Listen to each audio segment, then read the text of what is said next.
Welcome back to another episode of Consciously Clueless. I'm your host, Carly, and I'll be your guide on this journey from consciousness to cluelessness and back around again. This month on the podcast, I am talking about animal rights, animal activism, veganism, how all of those intersect, basically talking a lot about animals. We will do that through guests like Jake Conroy from last week and some great ones coming up. And today I wanted to do a solo episode that defines a really key term when discussing veganism and animals that is used in this podcast a lot, cognitive dissonance. Here we go. This podcast is supported by Will's Vegan Store. Will's Vegan Store has been a vegan company at the front of vegan clothing and sustainable fashion since they launched in 2013 by their founder, Will Green. They produce the most beautiful, vegan, sustainably made shoes, clothing, and accessories. I have been obsessed with this brand for years now. They were one of the first vegan brands that I really made the switch to. It can be hard to thrift shoes, but I love knowing that if I'm going to purchase a pair of shoes from Will's Vegan Store, they are going to be ethically made, their workers are protected, they don't use plastic packaging, they're delivered in an environmentally friendly way. It's truly the most amazing company to support. So if you're ready to try them yourself, hit the link in the show notes so they know that I sent you. This podcast is supported by Who Gives a Crap. Who Gives a Crap is an eco-friendly toilet paper company that donates 50% of its profits to help ensure everyone has access to clean water and a toilet within our lifetime. Who Gives a Crap has donated almost $8 million to nonprofit organizations who help provide clean water and toilets all over the world.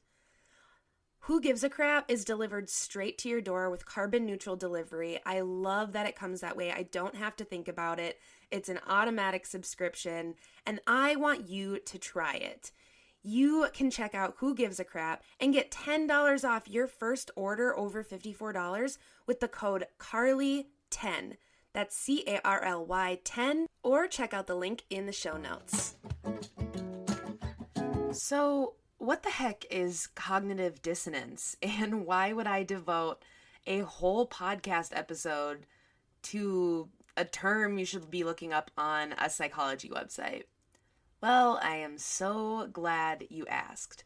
It's actually super relevant to talking about why we can see so many people persist in eating animal products despite feeling like maybe they feel bad about it, or they feel like they love animals, or maybe that's you. Maybe you're like, yeah, I know that the abuse is bad, or that farmed animals suffer, or circuses don't treat their elephants right, or whatever it is that you've kind of connected to, but you're like, I can't stop yet, or I haven't really switched. I know it's bad, but. And that right there is cognitive dissonance. Another example to help you wrap your mind around this, if that's still feeling a little heady, let's say you are a smoker. You smoke cigarettes. Or maybe someone in your family still smokes cigarettes. You or they know it's bad. That is common information. They cause cancer and disease, and we know smoking is bad. Most people know when they light up a cigarette that it is not good for them. So why do they do it? That is cognitive dissonance. It's this idea of holding these two competing things at the same time. Mental tension is really what we can translate it to. Cognitive, mental, and dissonance, this idea of tension between two things. So even though we know something is right or wrong, we justify or we do all these mental gymnastics to kind of get there and rationalize it anyway. So what this really dives into is the psychology of morality. There is an article I have shared in the show notes on Pop Neuro. It is so helpful in understanding this, specifically when it comes to being vegan. I'm going to read a short section here. Quote, We tend to separate our values from our own actions. Here are simple questions to prove this. Do you think animal torture is cruel? Do you eat factory farmed meat? The odds are you disagree with animal cruelty, yet still eat meat reared in horrible conditions. This psychological conflict between your preference for gorging on meat and moral response to animal suffering is what psychologists call the meat paradox. In short, we don't want to inflict pain on animals, but we still like to eat meat anyway. Unquote. So what I really like about this is it lays it out plain and simple. There are just two things competing in your brain at the same time. Another really helpful part of this article, again, I think that we maybe get our hackles up when we hear about being vegan or animal cruelty because we just don't want to admit it. I've talked about this before on the podcast. It was the last thing I really dove into. I didn't want to deal with it because I knew how bad it was. That is cognitive dissonance. I knew it was bad, and yet I didn't do anything about it for a while because I just couldn't bring myself to do that. So what is actually happening with our brain when that feeling of cognitive dissonance or that kind of rationalization process is happening? So back to the article. Quote, there are two general systems our brain bases its moral decisions on. The first system is emotional, quick, and intuitive. The second is rational, effortful, and explicit. The difference between them can be seen based on your action in the classic trolley car problem. Unquote. This is that classic idea of there's a bunch of people tied to the train tracks and a train is coming its way. You're standing on a bridge with one person in front of you. To save those 5 people's life, you have to push a lever and push that person into the train. So you have to decide, do you kill one person or do you kill 5? And you have to make a choice. Back to the article. Quote, your brain's first system relies on its emotional center, the limbic structures. This response comes on quickly, reflecting your emotional reaction. It would be the one to tell you not to push the person because it's just wrong. Your brain's second system is situated right above your eyes. Neuroscientists call this the dorsolateral prefrontal cortex, known as the CEO of your actions. Unlike your emotional center, your brain's CEO constantly assesses the rationality behind your choices and would argue that 5 lives are worth more than 1 life, driving you to push the person into the train and save 5 lives. In case of veganism, acknowledging that you're sparing the suffering of an animal should outweigh the temporary delight of eating a steak. Our two systems are always getting in battle every time we're confronted with a moral question. Unquote. So that is the moral dilemma of learning about the animal rights movement, because it's bleak. The way we treat animals in factory farming, the exploitation in places like zoos and farms and aquariums, it's bad. Puppy mills, shelters, all of it. Of course, it makes sense why you don't want to think about it, because your everyday actions are contributing to it. So you rationalize it. You say you'll deal with that later.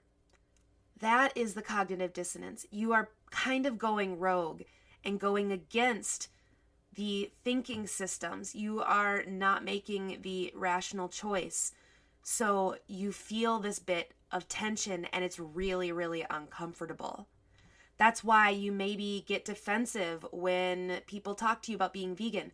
That's exactly why I got so damn defensive for a while when people started trying to talk to me about being vegan, because I already was like, I know, I get it, I know. I just can't deal with it right now. But it made me feel really terrible. And I didn't examine that quick enough.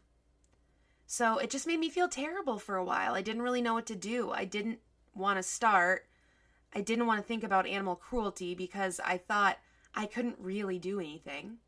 But there was some moral compass inside of me knowing that I should be doing more.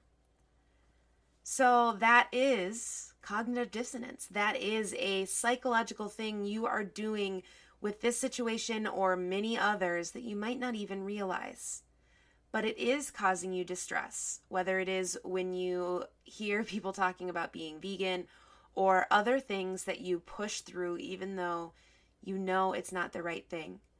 Maybe there are social justice issues in this world that make you really uncomfortable to examine, but you ignore them because you're scared, and then it gives you that weird feeling.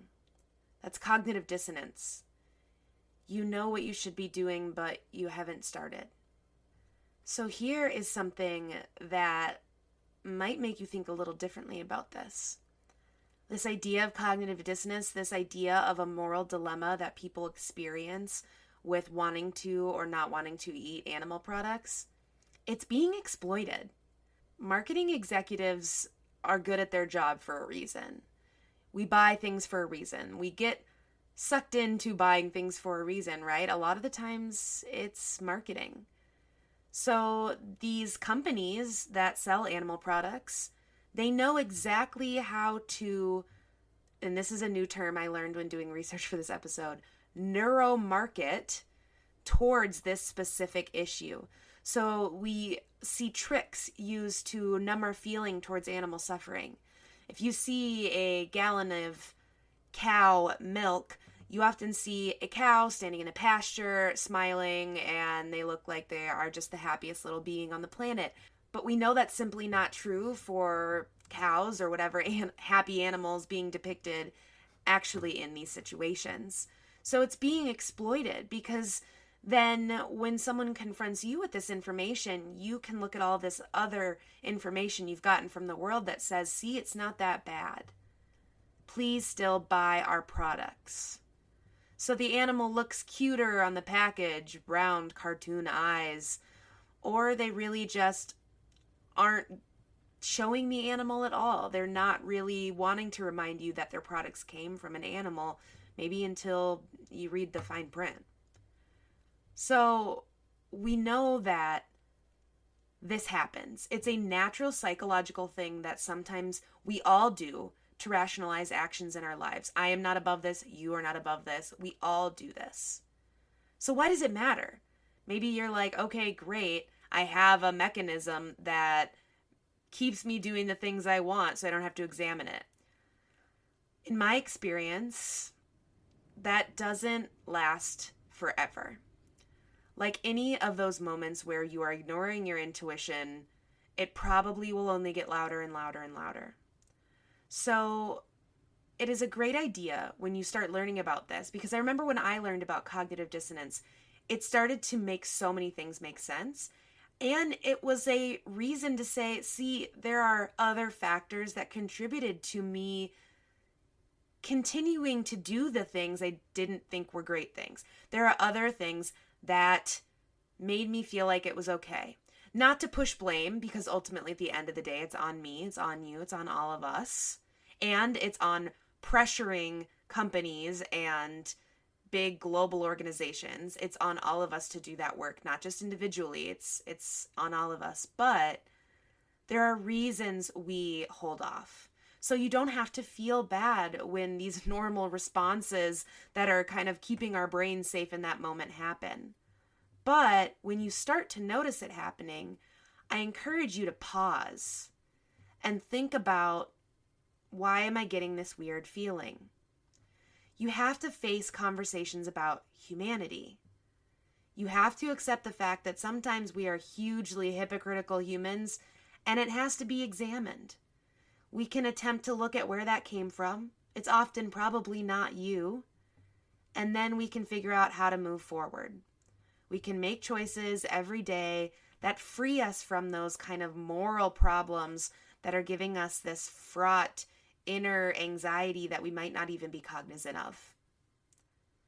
If this is something you feel like you've experienced, or you are kind of like clicking some things into place like I did when I first learned about this, I hear you and I totally get it. Take some time to digest. And if this is something that's a struggle for you and you want help moving through, that is exactly why I am here as a conscious living coach. So please don't hesitate to reach out. Reference this episode if you reach out and say that this inspired you to kind of start looking at the coaching program to get help moving through this. Or maybe just start with reading the articles in the show notes. Wherever you're at today, try and make one step forward to kind of examine your own inner world a little bit more. The cool thing is that once you examine this, you can start to move through it, and then you can get back to making a damn difference and saving lives. Pretty freaking cool. Thanks for listening to another episode of Consciously Clueless. If you enjoyed this episode, hit subscribe wherever you're listening. If that's somewhere like Apple Podcasts, leave a review and you could be read on air as the review of the week. Looking for more podcast content, yoga videos, meditations, and all-around amazing community? Head over to patreon.com/consciouslycarly and check out what's going on. And finally, if you are ready to make changes in your life but don't really know where to begin, let's work together. Head over to consciouslycarly.com and we can start the process and get you happy. Until next time.